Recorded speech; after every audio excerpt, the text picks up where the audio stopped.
Hey guys, it's Holly. So firstly, do we like this? Look, I've got little sig fig me here ready to go. Anyway, how are you going? That's good. I'm glad you're doing well. So am I. Thanks for asking. So for today's video, I thought I would do something that I haven't done in quite a while actually, and that is a Hogwarts MOC update. Now, honestly, I didn't mean not to make one in this amount of time. I honestly wanted to do one a lot earlier. The problem was I just didn't have time to sit down and build anything. And I also still need to get a lot of tan 1x1 bricks, which I haven't gotten around to doing, which is one of the main reasons why I haven't had a MOC update, because I can't really stack the buildings on top of each other without them. However, now that the CMF series is out and one of my bricks and pieces orders arrived, I did have quite a few new things that I wanted to place in, as well as add to, kind of rework it a bit. So this is only a really tiny update, but I have done quite a bit of work on it, and since a lot of people were asking when the next update would be, I thought I would show you guys today. So before we take a close look, here's a quick overview of everything I've done. So I've modded one of the Whomping Willow buildings, I've added a lot more to the Astronomy Tower greenhouse as well. I did have some new pieces for minifigures, and I have updated some of the interior on Dumbledore's office. So starting off, I want to talk about the minifigure changes, as there aren't too many of them and they are relatively small. And the first and probably my favorite one that I've done, or even the favorite thing that I've added to my Harry Potter collection in general, is this hidden side ghost piece. Now I'll just take Bellatrix off for a second. So basically this piece came in the hidden side castle set, and I was placing a Lego store order, and I thought, you know what, while I'm here, I might as well do a bricks and pieces order and see if I can get a hold of them. Luckily, they had them in stock and they were ready to go, and I managed to snag 2 of them. Now, it did take a very long time to arrive, admittedly, but it was worth the wait because this piece is gorgeous. Now, when I saw it initially in the hidden side photos, I thought instantly this looks like a Death Eater spell. Now, I do wish that that translucent blue was either clear or white like the Dementors. That would be ideal. It doesn't really matter to me right now because it looks incredible. So what I've done to make this look the best is I've taken Bellatrix's skirt piece off,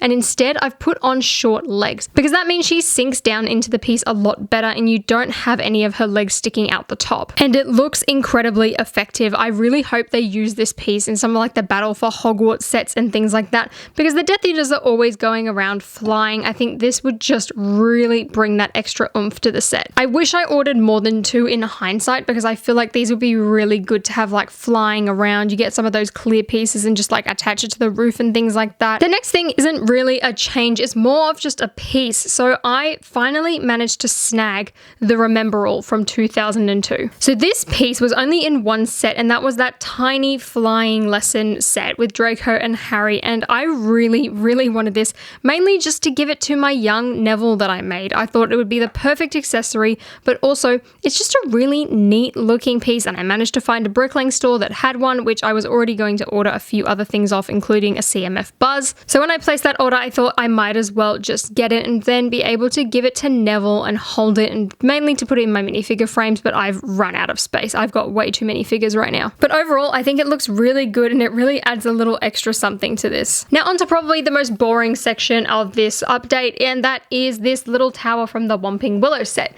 Now I have this attached to my clock tower, and initially there was like a little potions classroom up here and then the Gryffindor dormitory, but I've taken that out. I've got my own Gryffindor dormitory, so instead I've made it into some offices. Now I'm pretty sure I've shown this before, but I have the little Slytherin banner here, and then what I've done recently is make this bottom level Filch's office. Now I had no clue what I wanted to do with this space. I just knew that it wasn't going to be a potions classroom, and because it already had this barrel with a broom, I thought, how about make it into Filch's office? So I went through my collection and grabbed an additional broom as well as a black shovel to put in this barrel. Then I used some of these orange pieces which I got from the Pricket Brick wall to make a table where I've got a white letter on the top and a thing of quills using that really old quill piece. Then because there was a brick sticking out of the wall, I did put a brown plate on the top, and then have placed one of the old Daily Prophet style pieces from the 2010 and 11 sets on the top. To make that stand up at an angle, I've just put a tan stud underneath it, and then of course we've got a chair at the back of the desk, and then the rest of the room is the same. What I really want to do is get some of those little poop pieces from the CMF and the Slug Club Christmas table and put them around here and kind of make the floor look a bit dirtier and more scattered. Moving on on up, we have McGonagall's office, and this really hasn't changed a lot since the last update. We've still got the Gryffindor banner, the table, the letter, the quill, but what I've added this time is this little globe from the 2011 Battle for Hogwarts set. Now, I was Googling photos of McGonagall's office, and she did have things like a chalkboard, and in one of the photos I did see a globe, so I thought, you know what,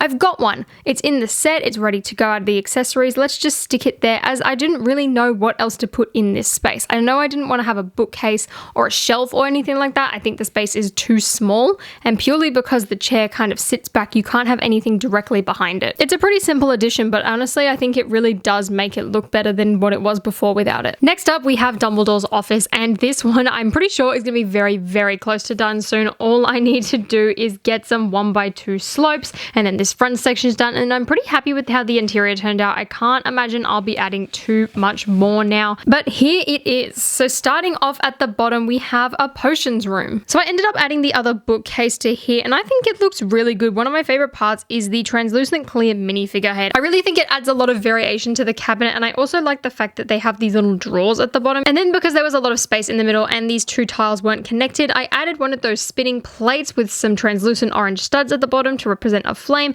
and then put a giant cauldron on it. I really want to add something into it, whether that be a bunch of ice cream cones, kind of make it look like it's bubbling or something like that. I just don't want it to look quite as plain. I was also debating putting in a few tables, but I think the space wasn't quite big enough for all of that. Moving up to the top though, we have the almost complete Dumbledore's office. So the pensieve and the little memory vial have been here forever, but now that we have the CMF series, I can finally add Fawkes into the MOC. I love the way he looks, and I think it really brings a lot to Dumbledore's office. Also on the left, I added the little bookcase from the student pack. I do have two of them, so I'm thinking I will put this second one on this side. And then at the top is one of my favorite additions, and that is the new Sword of Gryffindor piece that came with Grip Hook in the CMF series. It just looks fantastic, and when you put it together with the sorting hat and Fawkes and the pensieve, it really ties everything together. I just love all the little accessories like that. It makes me so happy. And lastly, we have the section which I've definitely done the most work for, and that is the greenhouse, and I am in love with it. It's like tied up there with Umbridge's office for my favorite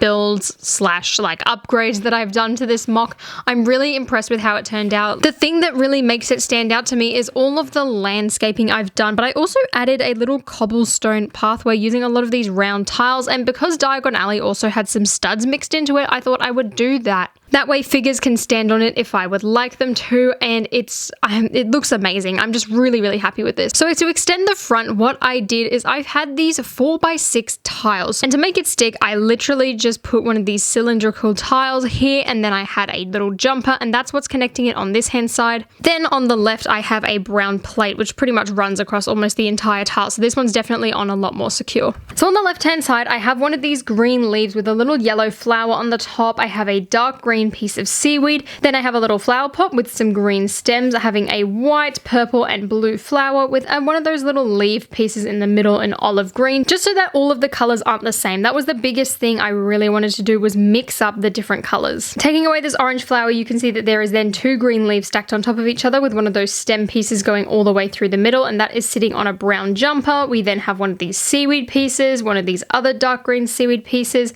and a brown little stem with nothing on it. And then at the front, I have an orange leaf with a little red flower sticking out of the top, and I got these pieces from the little extra floral kit. On the left hand side, I have a white and red mushroom from the 2010 Hagrid's hut, and then in front of that I have a little brown stud with a hole in the middle with another one of those leaf pieces. So around the outside I have another one of those little seaweed pieces as a green leaf over here. Then I have another green leaf with a pink flower on the top. I have a lot of green leaves. I really kind of went to town with them at the Pick a Brick wall, which is why I'm really trying to dress it up here. There's another one over here, another one of these white and red mushrooms, except this time it's just a cone piece with a red stud on the top, another green leaf at the top with a purple one. Then I've got one of these classic green pieces in a really nice lime green color with a yellow flower at the top and some brown stems sticking out of it, and then two flowers stacked on top of each other. Opening it up on the inside, and there is a tiny bit that's changed, but not a lot. On the left hand side, we have a lot of plants. We have some more mushrooms. At the back there, we have some flowers stacked on top. I have one of the classic mandrake pieces with the proper green leaves at the top. Then we have this green leaf here with a brown stem.